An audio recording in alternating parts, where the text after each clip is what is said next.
crazy about everything. The guy was explaining with evidence. He also has his own evidence. I asked him, I said, wait, Naira Marley, right? Why are you not coming to the public? Sit down, show them your own evidence, show them the business side and everything. Do you understand? Because you clearly hold the boy some money. He told me how much he owes the boy. It's not small money.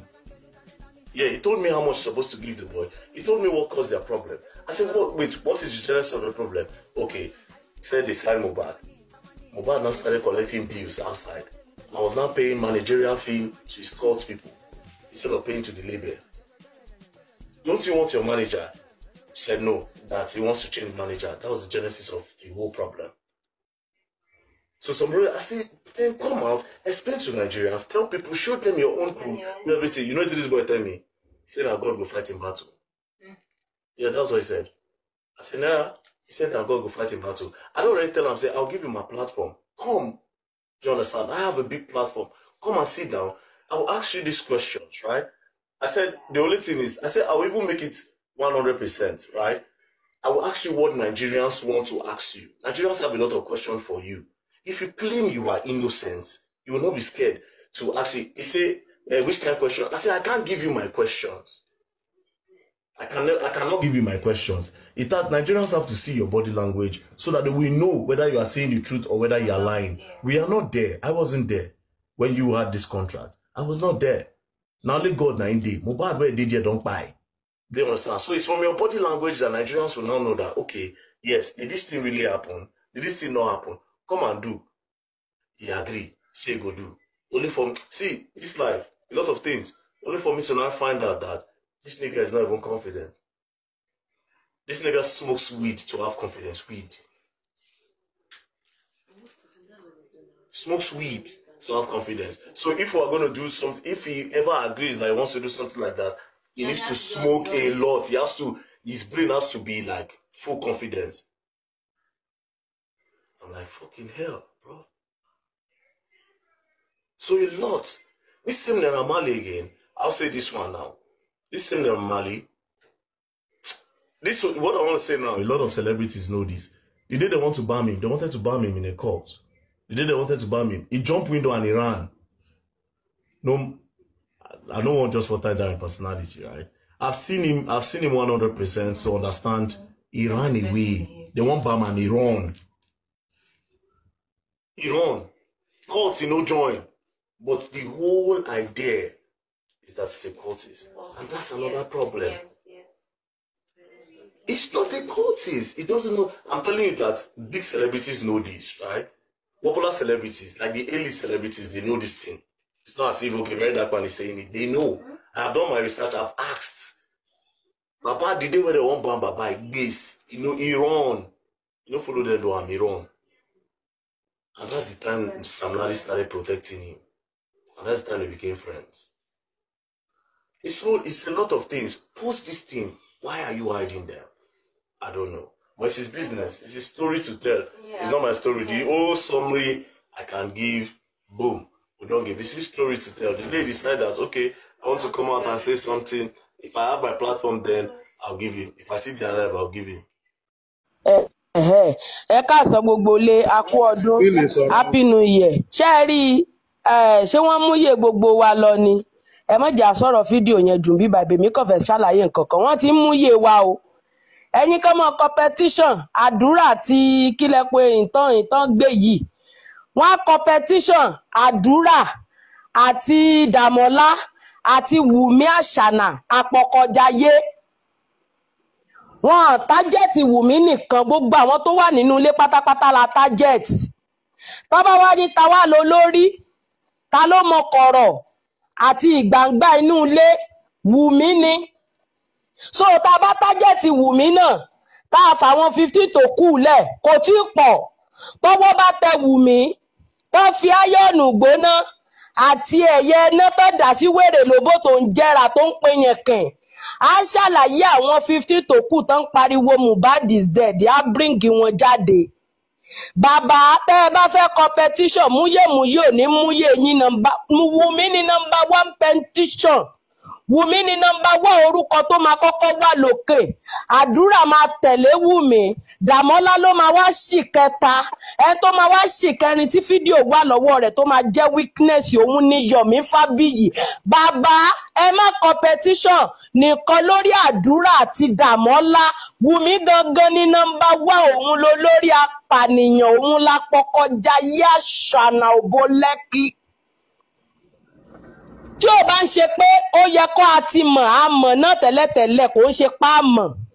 Tí ìjọba bá ṣiṣẹ́ bí iṣẹ́ lórí ikú Mohbad, ṣé fídíò tó ṣẹ̀ṣẹ̀ ń jáde yóò dá wa lójú pé àwọn ìjọba àwọn ọlọ́pàá kò sí fóònù èèyàn kankan tó gbà nínú ilé yẹn tó check, kò sí fóònù èèyàn kankan tó wà nínú ilé yẹn tó track to get the evidence, láti jẹ́ kó rí evidence. Wọn ò gba fóònù Àdúrà, wọn ò gba fóònù Dàmọ́lá, wọn ò gba fóònù Dàrósà, wọn ò gba fóònù Wùmí, wọn ò gba fóònù Ẹyin Tanta tó ṣe Mohbad is dead, bọ̀bọ̀ tó ní dàda lórí yẹn tó wà nínú mọ́tò tó gbé òkú Mohbad sórí ẹsẹ̀. Kò sí fóònù èèyàn kankan tó gbà nínú wọn tó tiẹ̀ tó sì custody àwọn ọlọ́pàá. Ó yẹ kí fóònù gbogbo wọn pátápátá àti Wùmí fóònù Mohbad kó wà ní custody àwọn ọlọ́pàá ti now. Kò tí ì sí ẹni tó yẹ kó release fóònù fún wọn. Ẹ ti mọ̀ pé àwọn ọlọ́pàá Lagos State Government they are not interested nínú kéèsì Mohbad. Wọ́n ready láti ṣiṣẹ́. Bàbá tẹ́ ẹ bá fẹ́ competition ẹ fa orúkọ Wùmí kó gùn, ẹ fi Ábídí kẹ́ ẹ fi kọ orúkọ ẹ̀ kó gùn sàn bíi tepúlù tó fi wọn aṣọ. Orúkọ ẹ̀ ní number 1. Ẹ wá fi Àdúrà ṣe number 2, ẹ fi Dàmọ́lá ṣe number 3, ẹ wá fi Yomi Fabiyi ẹ fi parí petition yẹn. Àbí ayé Wùmí fẹ́ lábàskẹ́ṣì ni. Bọ́dà láti ẹ má jà kọwọ́ bọ fídíò yẹn mọ́, ẹ má jà sọ̀rọ̀ lórí ẹ̀ mọ́, ẹ jẹ́ kákàn mọ́ analyze níta bá fẹ́ analyze ká yẹ Wùmí níbi tó bá wà. Èmi rí i pé àwọn olórí burúkú ẹrú rẹ láti ìgbà tọ́rọ̀ yìí ti ń já rìnrìn wọn ò ní ṣe mọ́mọ́ dojoojúmọ́ náà fi ń ṣe live video, ọwọ́ ti bà wọ́n. Ẹ̀yin ẹ máa tó jàn bí ègbò ẹ̀ ní ṣí oríire. Kò wá sí fóònù èèyàn kankan tó wà ní custody àwọn ọlọ́pàá. Kò sí fóònù tẹ track. Ta ni Mohbad bá sọ̀rọ̀ last? Ta ni Wùmí pè last? Nígbà tí ṣẹlẹ̀ yẹn ṣẹlẹ̀, ta ni number 1 person tí Wùmí kọ́kọ́ contact tó kọ́kọ́ tú fọ́ọ̀kù Mohbad fún? Ẹ ṣe yẹn fún wa ẹ̀yin ọlọ́pàá. Ẹ wá ń dá wá sí làyílò, ẹ ń dá bàbá Mohbad sí làyílò, ẹ mú màá yẹn ń drag ẹ sínú búlì. Ẹ̀yin ọlọ́pàá ẹ̀yin lẹ drag bàbá Mohbad sínú búlì. Ẹ̀yin lẹ jẹ́ kí àwọn èèyàn rí bàbá yẹn bíi pé kó wá justice bíi ìpowó ló ń wá. Ẹ̀yin lẹ drag àwa tá à ń ṣe justice for Mohbad tá à nójú oorun. Ẹ̀yin gẹ́lẹ́ tún drag wa sínú búlì pé owó tán rí ni, owó tán rí ń bẹ̀ ni, wọ́n fi ń kówó jẹ ni, òkú ọmọ 27 years wọ́n fi ń pawó ni. Ta ló gbàdúrà pé kó fojú sunkún ọmọ ológo? Ta ló gbàdúrà pé kó ń gbé ọmọ sí tó máa fi òkú Mohbad tó máa fi pa owó? Tẹ́ ẹ bẹ̀rù Ọlọ́run. Ta ló máa gbàdúrà pé kọ́mọ òun sọ́kú mọ́hun lójú kóhun mọ sàárì ọmọ kóhun wá máa fi gba owó? Ẹ rí pé ẹ lè ní ọ̀run, ẹ rí pé ẹ lè rí ọ̀run gbé, ẹ rí pé ayé gan máa nira mọ́ yẹn ni. Wùmí ní ìwọ ní number 1 petition. Ó wà nínú ilé, ó tẹ̀lé Mohbad lọ sí show. Ìgbà tó lọ sí show ṣe makeup ojú ẹ fine. Nígbà tó padà dé ṣe lójú wú bí kápẹ́ńtà tó lọ kan létí tí lé yẹ̀lù lójú tó jó balance mọ́. Tẹ́gbẹ́ kan yẹ̀sẹ́gbẹ́ kan, tẹ́gbẹ́ kan tẹ̀sẹ́gbẹ́ kan. Olórí burúkú ṣe bójú ẹ ṣe rí nìsín lójú ẹ rí nígbà tí Mohbad kọ́kọ́ kú. Wùmí ṣé bí ojú ẹ ṣe rí ní ìsìn lójú ẹ rí ní ọjọ́ tí ìlérí Olúwa promise Alọ́ba? Bí ṣé bẹ́ẹ̀ lójú ẹ yẹn ṣe rí? Olórí burúkú aláṣọ dúdú, olórí burúkú oníkókó ọbẹ̀, aláyébàjẹ́ tó bí confusion children. Ó ní ṣí oríire apọkọjayé àṣànà. Ṣàlàyé ikú tó pa ọkọ ẹ. Àdúrà ṣó orí tó bá wá be careful.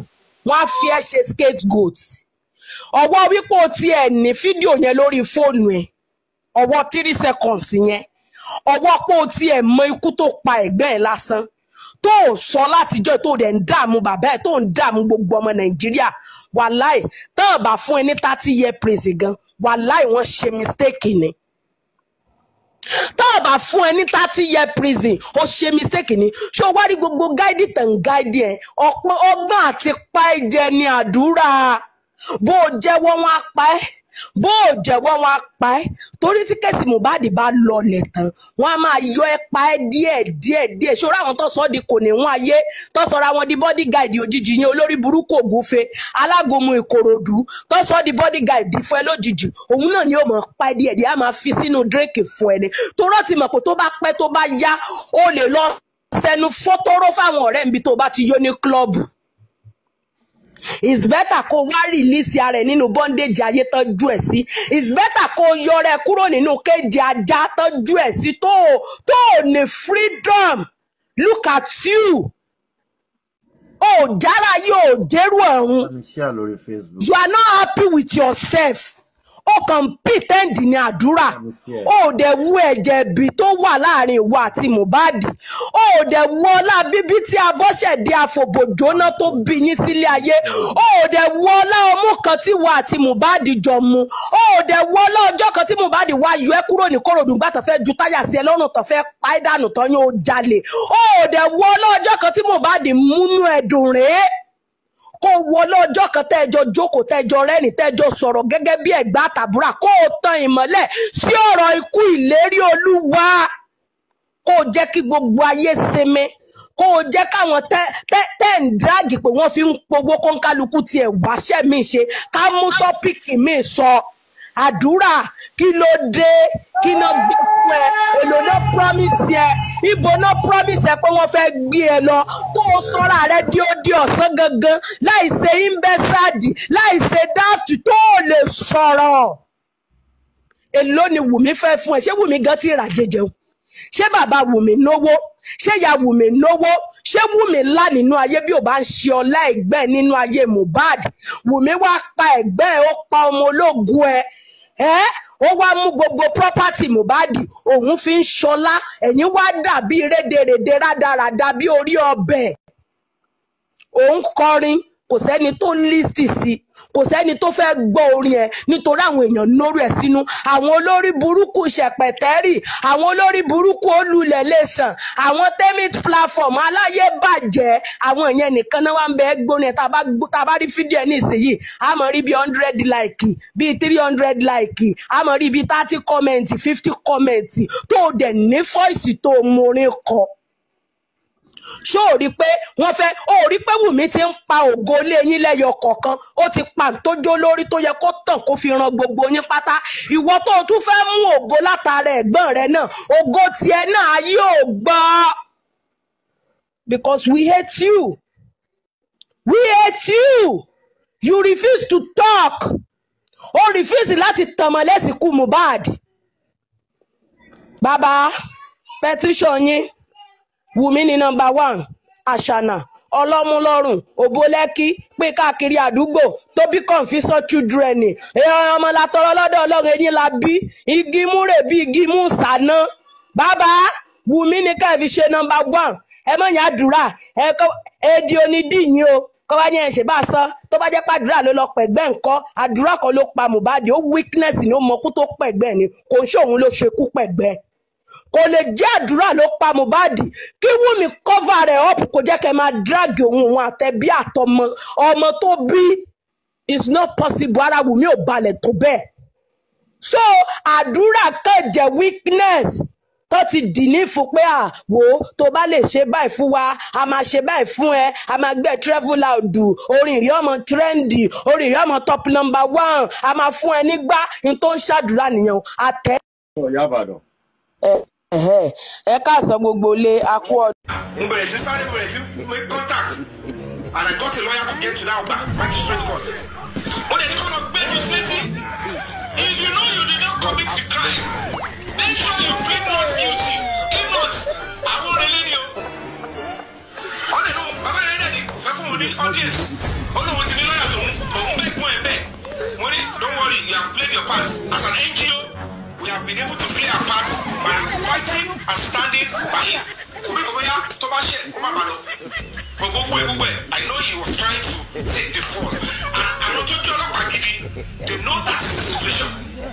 come and take the phone and we scare the Yomi and we discredit the evidence. Òun ló fà kí ẹ pé lọ́ọ̀yà pátápátá lọ́ọ̀yà ti tún tẹ̀ ń kó dùn kò rí ọ̀kan sọ. Ó kàn wá kò sọ̀rọ̀ pa fídíò kò sọ̀rọ̀ pa chat impersonation ló sì kò sí lọ́ọ̀yà ìlú ẹ̀rí conflict of interest. Òun ló tún represent àdúrà náà tún kọ́ gbòmójú. Ẹ fẹ́ ṣe irú press conference ẹ̀ pè mí. At the end of the day ẹni kí n máa wò ó lé wọ́n bẹ̀rẹ̀ sí ṣe kí ni wọ́n ṣe fídíò wọ́n ní kí ni ẹ̀kọ́ máa ṣe ní journalist mo wá ìpè ẹ ṣàkọ́ entertain àwọn èèyàn lórí TikTok àti social media kéèsì sẹ́wọ̀n pé ẹ̀ lè sáfù mi lẹ́nìtì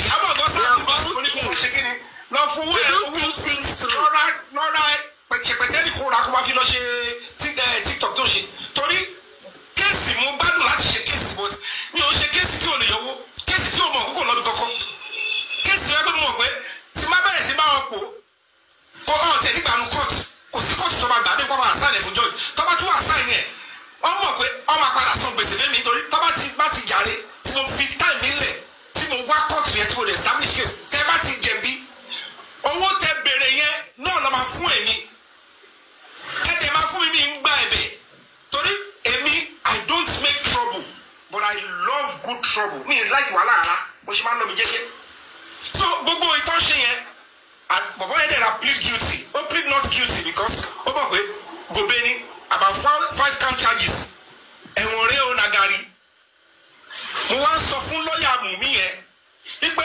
ó ní padà jèrè iṣẹ́ náà tí ó bá jáde Dàmọ́lá yẹn for what he wrote about Wùmí èsì yẹn gbọ́dọ̀ ṣe wọ́n kọlẹ̀ because spirituality controls the physical mo ń gbà ládùúrà kọ́nà bá mi ṣe bá ṣe bẹ̀rẹ̀ ọdún tuntun kó ṣe orí burúkú yẹn dáadáa kó jáde bọ̀bọ̀ yẹn fún pé irọ́ tó pa because irọ́ tó ọ̀rọ̀ tí tọkọ yẹn can make Wùmí go for life imprisonment kó wá challenge in that way kó wá bọ̀bọ̀ yẹn ò ní sọ pé èmi máa tún lọ ẹ̀ imprisonment abẹ́tíyàwó èmi tẹ́fẹ̀ẹ́ pé kí bá yín tẹ́kì fọ́ọ̀lù ẹ̀ tún sọ fún mi pé tọ́wọ̀n bá ti charge ẹ̀ kẹ́mọ̀ pé wọ́n tọ̀ yìí ni tó bá ti charge ẹ̀ because it is enough for a reasonable lawyer to charge that guy ṣẹbẹ ti nílẹ̀ àbọ̀lá ló bá mi ṣáàtì ẹ lọ sí court kẹ competition against àbọ̀lá yẹn ẹ charge ẹ kẹ́dẹ̀ lọ ṣe civil suit irú 1 billion tó fẹ́ gbà yẹn kọ́nà kà lọ́wọ́ àbọ̀lá yẹn wípé o parọ́ mọ́ Wùmí o my client pé o bá ọkọ ẹ̀jà tí ò lè ṣẹlẹ̀ bóyá dàwọn náà ni mo fídíò jáde ọkọ bẹ́ẹ̀ speaker pé ó dà pẹ́ sí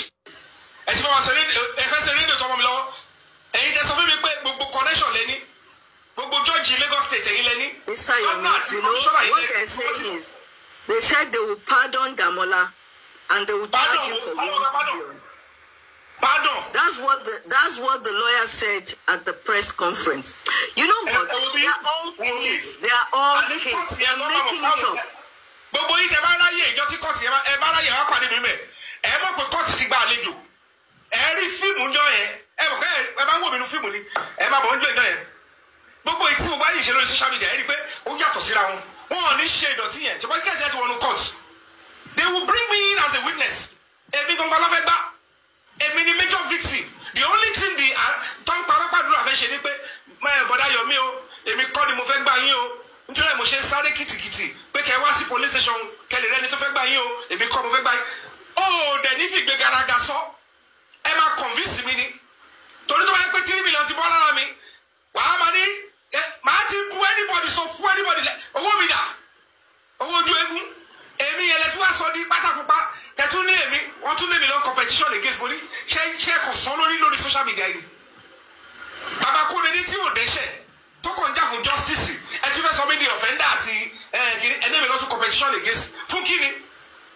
wọn ò fi petition hàn mí wọn ò ná petition against mi you want English gbogbo àwọn emotion báyìí ò ṣe máa fi English àti kiri sọ wèrè lọ fi máa ń sọ̀rọ̀ báyìí o you go dey try to pay for interpreter do you understand ẹ máa double click o ẹ double click to dey like entertainment ẹ̀yàn ti mú wèé ẹ tún ní fi gíìtì náà síbẹ̀ abẹ́rẹ́ orí tuntun. Can I just summarize my observation?